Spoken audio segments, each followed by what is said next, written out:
This is the way it's supposed to be. Go. И друзья вспоминали, как матом грозя, к ижерийскому вене он отдал ферзя. Кругом над столами надвисли табачные тучи, а плиточный пол был в темных и светлых квадратах. Друзья вспоминали, какой изобрел он дерзостный гамбит когда-то. Старый маэстро певцо попивал, слушал друзей, сигару жевал и думал с улыбкой хмурой. Кто-то, а кто, я понять не могу, переставляет в мозгу, как тяжелую мебель, фигурой, и пешка одна со вчерашнего дня черную кукла идет на меня. Старый маэстро сидел согнувшись, пепел ронял на пикейный жилет и нападал пузырями раздувшись неудержимый шахматный бред. Пили друзья за здоровье маэстро. Вспоминали, как с этой сигарой в зубах управлял он вслепую огромным оркестром незримых фигур на незримых досках.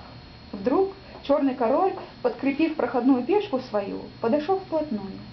Когда он встал, отстранил друзей и смеющихся и оробелых, лампа сияла, а пол под ней был в квадратах, черных и белых.